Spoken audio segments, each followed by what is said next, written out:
주님의 말씀과 함께하는 씨앗의 성도님들의 삶의 걸음 가운데 우리 주님께서 주시는 말로 다 할 수 없는 은혜가 가득하기를 소망합니다. 먼저 성령님의 임재와 도우심을 구하며 기도드리겠습니다. 살아계신 하나님, 이 시간 주님의 거룩한 말씀에 귀 기울이도록 우리를 도우사 우리가 진실로 깨닫게 하시고 깨달음으로 믿음에 이르게 하시며 믿음으로 신실함과 순종함에 이르게 하시어 우리의 하는 모든 일에서 하나님의 존귀와 영광을 구하게 하옵소서. 예수 그리스도의 이름으로 기도합니다. 아멘. 이제 하나님께서 오늘 우리에게 주신 말씀을 읽겠습니다.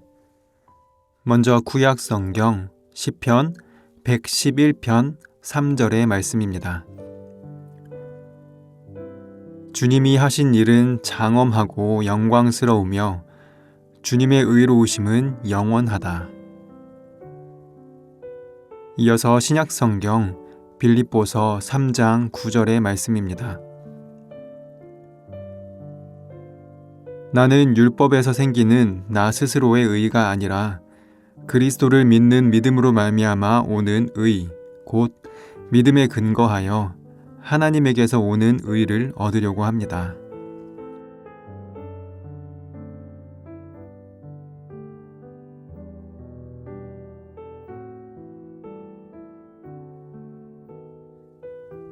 이번에는 순서를 바꾸어서 다시 한번 읽겠습니다. 나는 율법에서 생기는 나 스스로의 의가 아니라 그리스도를 믿는 믿음으로 말미암아 오는 의, 곧 믿음에 근거하여 하나님에게서 오는 의를 얻으려고 합니다. 주님이 하신 일은 장엄하고 영광스러우며 주님의 의로우심은 영원하다. 말씀을 읽고 마음에 와서 부딪히는 단어나 구절, 이미지를 묵상하며 말씀 앞으로 나아가겠습니다.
요즘 사람들에게 중요하게 회자되는 것으로서 자존감의 중요성이 되도되고 있습니다.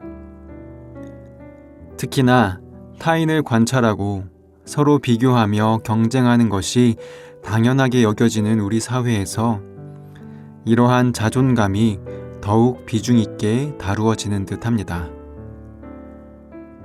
다른 이들과 비교할 것 없이 오직 당신은 당신 그 자체인 것으로 귀하다 하는 것이 자존감입니다. 국어사전에서는 자존감을 스스로 품위를 지키고 자기를 존중하는 마음이라고 정의하고 있습니다. 자존감과 비슷한 말로 자신감, 자존심이라는 말이 있습니다.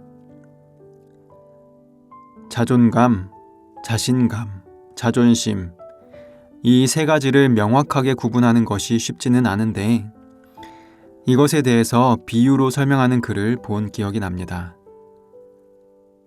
한 군인이 창과 방패를 들고 있다고 생각했을 때 그 군인이 들고 있는 날카로운 창은 자신감, 반대로 견고한 방패는 자존심이라는 것이었습니다. 자신감은 타인에 비해 내세울 수 있는 무언가를 통해 가지는 감정입니다. 내가 이것 하나는 잘하지 하는 마음이죠. 타인을 뛰어넘을 수 있는, 군인의 비유에 빗대어서 보면 적군을 제압할 수 있는 그러한 마음입니다. 그런데 반대로 자존심은 타인으로부터 자신을 지키고자 하는 마음입니다. 내가 이것만큼은 양보할 수 없다 하는 자신을 보호하고자 하는 그러한 것입니다. 이러한 자신감과 자존심 모두 그 자체로는 나쁘다 할 수 없는 그런 마음이고 둘 다 중요한 것이라고 할 수 있습니다. 그런데 이 두 가지보다 더 중요한 것으로서 자존감이 있는데, 군인의 비유에서 자존감은 바로 날카로운 창과 견고한 방패를 가지고 잘 싸울 수 있는 튼튼한 몸을 말합니다.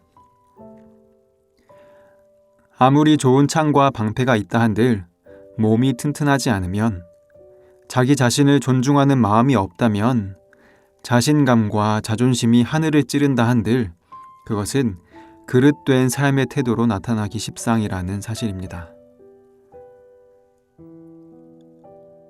그리스도인도 이 사회를 살아가는 한 명의 사회인으로서 이러한 자존감을 가지고 살아가야 합니다. 그런데 그리스도인의 자존감은 그 원천이 자기 자신에게 있지 않습니다. 일반적인 자존감의 영역에서 한 걸음 더 나아가고 있습니다. 중세의 수도원 영성가 클레르보의 베르나르는 이렇게 이야기합니다. 당신이 알아야 하는 것이 두 가지 있습니다. 하나는 당신이 누구인가이며, 다른 하나는 당신이 누구이든 당신 자신의 능력에 의한 것이 아니라는 사실입니다. 자신이 누구인지 잘 알아야 하는데 그 자신의 원천이 어디에 있는지는 더 중요하다는 말입니다. 그리고 이어서 설명합니다. 당신은 당신 안에 있는 보다 높은 영역, 즉 영혼 안에서 존엄, 지식, 그리고 덕과 같은 선을 추구해야 합니다. 인간의 존엄이란 자유의지를 뜻하며, 이 자유의지에 의해 인간은 동물들보다 더욱 우수한 존재가 됨으로써 그들을 다스리게 되었습니다. 지식에 의해 인간은 자신이 존엄한 존재라는 사실과 그 존엄이 자신 안에서 비롯된 것이 아니라는 사실을 알게 됩니다. 인간은 덕을 통해 자신의 창조주를 열심히 찾다가 그분을 발견했을 때 온 힘을 다해 매달립니다. 사도는 스스로를 영화롭게 하는 자에게 말합니다. 내게 있는 것 중에 받지 아니한 것이 무엇이냐? 내가 받았은즉 어찌하여 받지 아니한 것 같이 자랑하느냐? 그는 단순히 내가 왜 자랑하느냐라고 말하지 않습니다. 죄란 어떤 것을 자랑하는 데 있는 것이 아니라 마치 받은 선물이 아닌 것처럼 여기는 데 있다는 것을 강조하기 위해 받지 아니한 것 같이 라는 구절을 더하고 있습니다. 이런 것을 허영이라 불러 마땅한데 이는 진리라는 견고한 기초 위에 세워지지 않았기 때문입니다. 그리고 베르나르는 이어서 이렇게 권면합니다. 자랑하는 자는 주 안에서 자랑하라.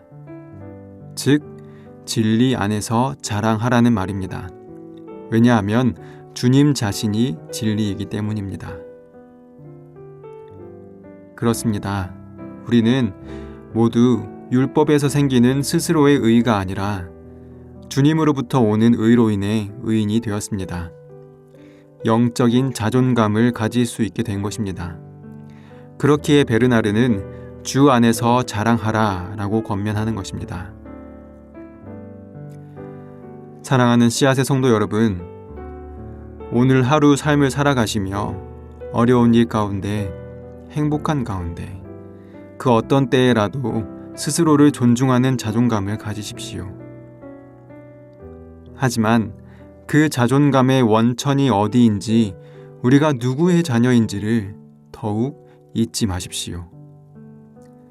그리고 그 믿음으로 우리의 우리됨을 주 안에서 자랑하십시오. 그렇게 할 때 주님의 자녀된 삶이 저희의 삶의 자리에서 펼쳐지게 될 것입니다.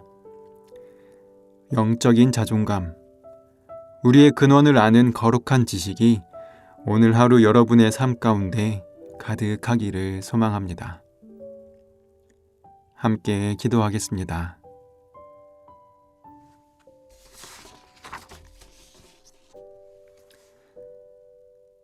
사랑의 하나님 아버지, 저희가 누구인지 잊지 않게 하옵소서. 주님께서 이 땅을, 저희를 얼마나 사랑하여 저희가 살게 되었는지를 기억하게 하시고 그 사랑으로 빚어내신 저희 스스로를 존중하며 또 그 존중을 통해 주님 사랑을 실천하는 삶이 되게 하옵소서. 예수 그리스도의 이름으로 기도합니다. 아멘.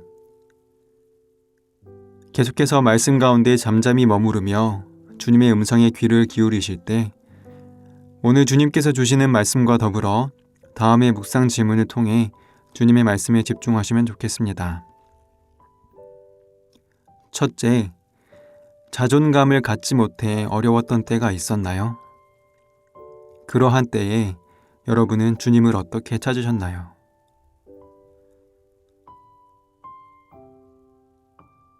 둘째, 주님의 자녀라는 사실이 여러분의 삶에 어떤 기초가 되어줄 수 있을까요? 이러한 질문과 말씀으로 주님의 음성에 귀 기울이겠습니다.